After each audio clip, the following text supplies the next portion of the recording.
Porque, como anunciamos en el comienzo del programa, vamos a abordar el tema de lo que ocurrió hace algunos días, cuando se hizo viral un video de una persona con un aparente ataque psicótico en un ómnibus de Codmi, que fue bajado a la fuerza por personal del ómnibus y una policía, y bueno, todo lo que derivó después de esa situación. Por eso queremos agradecer y mucho que nos acompañe el psiquiatra doctor Pedro Bustelo. Bienvenido, ¿cómo está?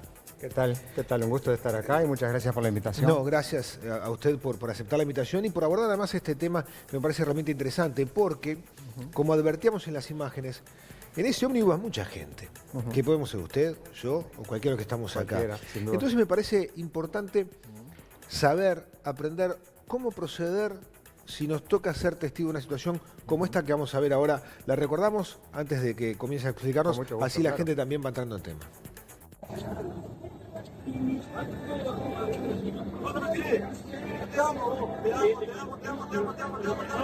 Mamá, si no, no va a llegar nunca el Cristo.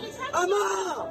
¡Mamá, la vida una sola, mamá! ¡La vida una sola! ¡Otra vez van a matar! ¡No, otra vez van a matar! ¡Otra vez gracias a todos! ¡Gracias, vamos a matar mi vida entera! ¡No voy a vivir eternamente! Vámonos. Ay, por favor. La mochila, viejo, la mochila, tira la mochila. Vamos, mamá.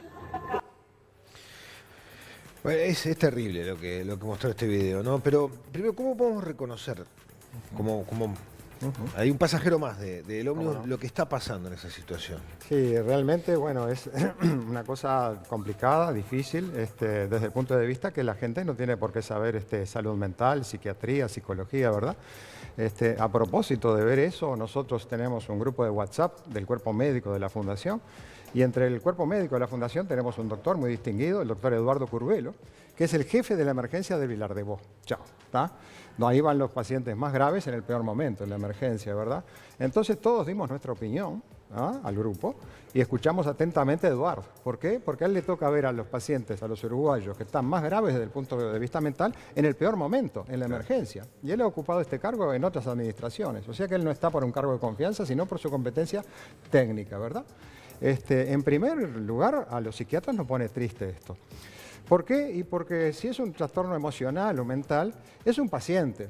Para un psiquiatra, alguien que tiene un problema mental es un paciente. Es algo que nos hemos consagrado la vida entera, ¿verdad? Aparentemente, también escuché algún comentario de un colega muy distinguido, el doctor Freddy Pañuzat, que lo entrevistó una radio, y me gustó mucho lo que dijo y es consistente con lo que pensamos todos nosotros los médicos psiquiatras, ¿verdad? Por lo que dice el muchacho, parece como que hubiera una psicosis. Psicosis es cuando se desorganiza la estructura del psiquismo, pero psicosis puede ser cualquier cosa. Es decir, eso puede ser por estrés y que se le vaya solo, puede ser el comienzo de algo más grave, puede ser una depresión bipolar que estuviera exaltado. Lo que yo vi es que era un chico normal, que trabajaba y que no tenía ningún antecedente. Aparentemente eso fue su primera crisis de un problema psíquico o psiquiátrico, ¿verdad? Sí. O mental.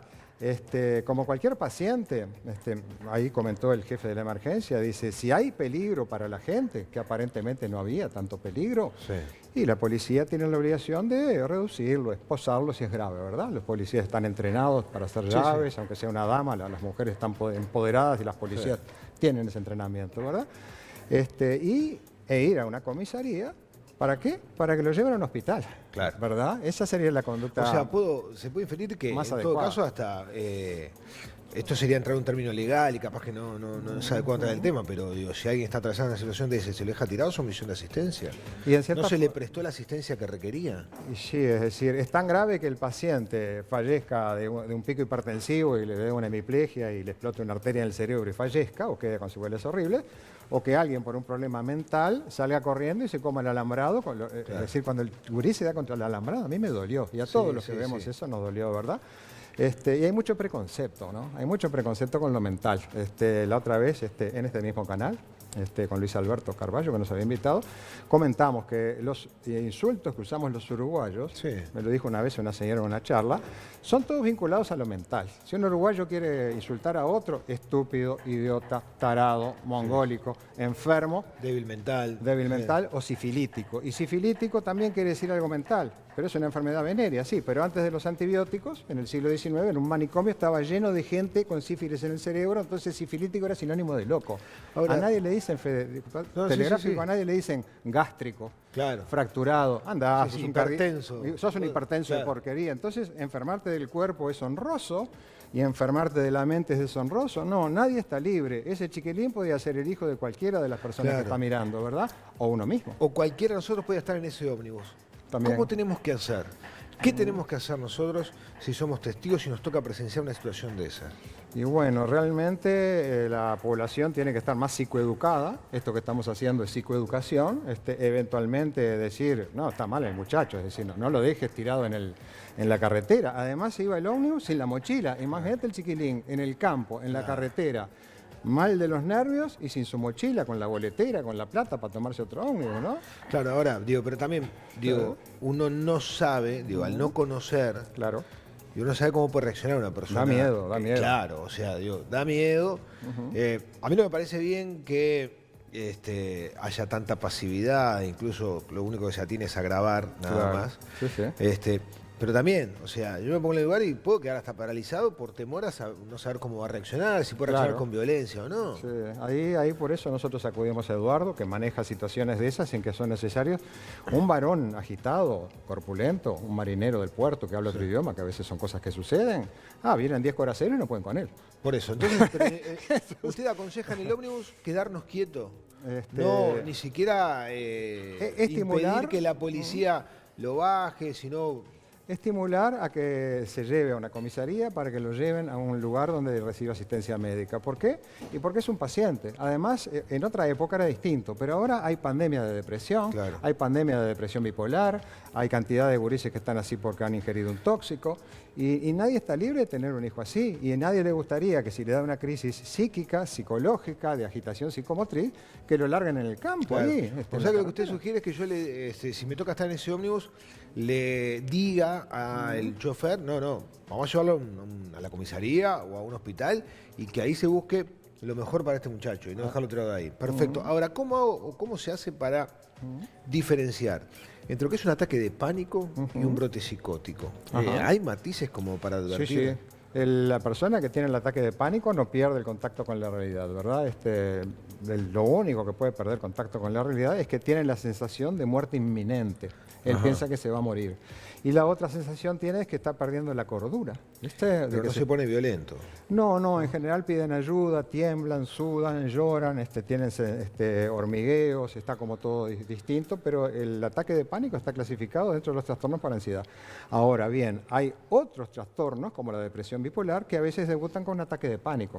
Si el ataque de pánico es en una persona que es adolescente o tiene menos de 30 años, hay que descartar la depresión bipolar. ¿Por qué? Porque hay una pandemia de suicidios a nivel Estoy de global acuerdo, y a nivel estoy de mundial.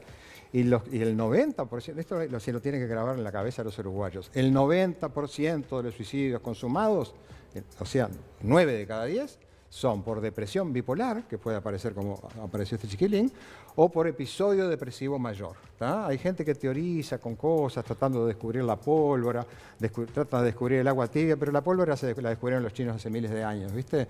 El 90% de los suicidios consumados son por depresión bipolar, que a veces se presenta así, porque la depresión bipolar tiene depresiones y exaltaciones. Y cuando está eufórico, en un momento cuando yo le digo, ¿será un bipolar este chiquito? Digo, por la juventud puede ser. ¿Pero es una cuestión que viene con nosotros o algo genera una... La depresión bipolar es genética, se hereda. ¿Es genética? Se hereda. Es genética. Sí, eso se hereda del padre, de la madre, a veces de las dos ¿Y cómo estirpes. podemos hacerlo para advertirlo de manera temprana y evitar un desenlace como el que usted acaba de decir, que 9 de cada 10 suicidios consumados son por esta causa? ¿Te acordás cuando estaba lo del coronavirus? Sí. Y estaba el PCR. Bueno, PCR positivo es portador del coronavirus. ¿Tiene síntomas? Tiene COVID-19, que es la enfermedad, porque no es lo mismo tener el coronavirus Sí. que COVID-19, que es la enfermedad. Acá es lo mismo, es decir, hay que hacer un rastreo. Un rastreo se hace en cosas mentales con un cuestionario de 20 preguntas, que no es un cuestionario común y corriente, eso es un instrumento que tiene todos los mismos estudios, que tiene un manómetro para medir la presión, estudios de sensibilidad, de especificidad, y esas 20 preguntas te diagnostica la depresión con un 86% de Efectividad. efectividad. Así que Si te da más de 7 positivas en los últimos 30 días, vos tenés casi un 90% de chances de tener una depresión. Una cosa dramática, un experimento natural. Viste que con la pandemia muchos médicos se asustaron, los veteranos, ¿no?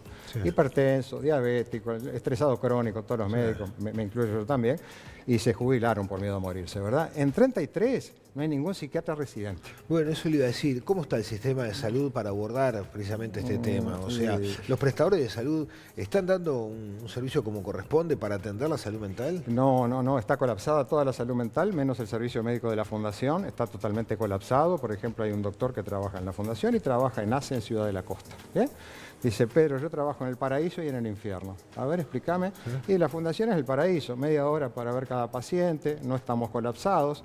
¿Vos sabés para cuándo están dando hora para mí en Ciudad de la Costa en ACE? No, para enero del 2023 y estamos en agosto. ¿Te das cuenta que alguien que necesita... es vida. Exactamente, entonces va a haber más, es decir, la pandemia de depresión está explotando por todos lados. El ministro del Interior lo sabe bien, cada 2 o 3 días se suicida un policía jovencito, que muchas veces, uno era amigo de mi hermana, yo tengo 62, tengo una hermana de 24, mi padre me tuvo a mí a los 30 y mi hermana a los 70. Está muy bien. ¿Ah? Muy bien. Entonces tengo una hermana bien jovencita que podría ser una hija y no es mi hermana, no es mi hija, es mi hermana. Se le suicidó un amigo. ¿Ah? En Maldonado. Y ahora hace poco, un chiquilín cuando conseguía laburo, se metió de policía. Cosa muy común en el interior. No consigo laburo, me meto de policía. Bueno, 19 añitos. Y bueno, es el segundo amigo que se le suicida del círculo íntimo de mi hermana. Porque eso que está diciendo es así. Yo soy padre de 2 niñas, una adolescente, y en su entorno conozco muchos casos de crisis de ansiedad, de ataques de pánico, e incluso también hasta de intentos no digo suicidio, pero de lastimarse, ¿no? O sea, de flagelarse. Y es muy frecuente. ¿La pandemia potenció todo esto? Absolutamente. Lo expandió, amplificó. Expandió así a nivel de adolescentes, en donde vieron sus vínculos interrumpidos, en todo caso también hasta la comunicación con los pares. Mira, Fede, yo estoy en la Fundación Casa Bajones, queda en Eduardo Acevedo, esquina 18. Ahí es la Duelar, ¿viste? Atrás está el Yaba.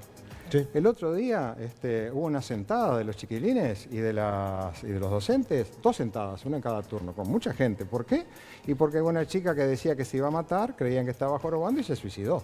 ¿Viste? Es decir, todo intento de suicidio, aunque sea con una galletita, es grave. ¿Por qué? Porque los ingleses han descubierto hace muchísimos años que quien intenta matarse una vez con un mecanismo estúpido, la chance de que muera por suicidio se multiplica por 15, porque van agarrando coraje y pasan de la galletita al Plidex y a distintos remedios hasta que al final pasa algo grave. Está muy interesante lo que dice, doctor, porque además... Es un pedido de ayuda desesperado. Eso, una de las consignas que se manejan con frecuencia es: hay que hablar del tema. Sí, hay que hablar. Sin duda. Hay que hablar.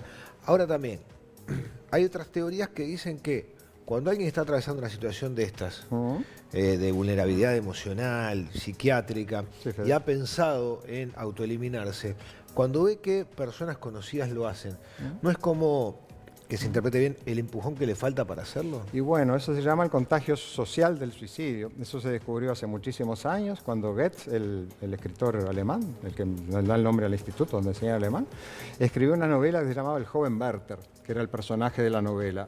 El joven Werther se enamoraba de una mujer, tuvo un desamor, entonces se pone un chaleco amarillo y se autoelimina. Entonces empezó a verse que mucha gente que leía la novela tenía un desamor, se ponía el chaleco amarillo y se autoeliminaba. Eso se llama el contagio social del suicidio. De manera que, esto te agradezco la pregunta, es decir, no cualquiera puede ir a hablar de suicidio en un medio de comunicación de masas. ¿Por qué? Porque por un error pueda dar un mensaje que en vez de ser anti-suicidio sea pro-suicidio, ¿no? Yo vi hace poco en un medio de comunicación, no importa quién lo dijo, yo qué sé, los jóvenes del mañana serán los suicidas, los jóvenes de hoy serán los suicidas. Ahí está afirmando. Eso es un mensaje pro-suicidio. Tendría que decir, serían si nosotros no hacemos algo, ¿viste? Claro. Y la verdad que está complicado porque realmente tenemos mucho más gente con depresión y mucho menos psiquiatras. Y hay gente con un discurso antipsiquiatra, diciendo que puede curarse la depresión haciendo ejercicio físico. El ejercicio físico es un antidepresivo natural, ayuda, pero ayuda, si vos tenés una depresión macha, La persona no puede levantarse ni de la cama. Sí, igual creo que hay cosas ¿Cómo va a hacer por suerte, ejercicio? han ido cambiando también. Antes ir al psiquiatra era ya estigmatizar, bueno, este está loco, va al psiquiatra. Hasta, no, ¿cómo lo va a medicar? Si no me lo dopa a mi hijo, mi hija. No, y eso ha cambiado también, Sí, ¿no? sí, Lo sí, ha sí, cambiado. sin duda. Bueno, para sacar conclusiones entonces, nos toca ser testigos de una situación de esas, persuadir a, en todo caso, el chofer del ómnibus o que esté en la calle de ir a una comisaría o en todo caso un hospital para tratar de Claro. solucionarle la Darle vida, pero no dejarlo a la buena de Dios, ¿no? Tirado en el campo y sin mochila, después Exacto. le tiran la mochila y manejate, loco, no, Y pobrecito. encarar el tema con la responsabilidad que corresponde. Nadie está libre. Esperando además que el sistema de salud mejore para abordar un tema tan importante como la salud Fede, el que mental. tenga cerebro, le puede pasar eso. Tal cual. Inclusive vos, yo, cualquiera de los que Sí, sí, estamos sí, acá. sí, Porque sí. lo único imprescindible es que tengas cerebro y se te afecte. Y nunca hubo tantos trastornos emocionales como después de la pospandemia del coronavirus, que disparó todos los factores de riesgo para todas las enfermedades mentales. Y ahora sumale la guerra, sumale el calentamiento global y que se incendia todo. Sí, sí, problemas económicos, lo que sea. No fue por el calentamiento global, pero viste, el shopping de Punta del Este desapareció. Sí, sí. Una cosa, 2.000 personas laburaban ahí. Bueno, ahora el Estado los está asistiendo con un seguro de paro Todo especial. contribuye. Pedro, muchísimas gracias. No, por gracias su a tiempo ti y por la por- claridad para abordar este tema tan sensible Muchas gracias. que bueno, ha estado en los titulares todos estos días. Muy amable, ¿eh? Muchas gracias. Un gusto enorme, gracias por invitarme, No, Federico. al contrario, muchas gracias. El psiquiatra Placer. Pedro Bustelo estuvo entonces charlando con nosotros.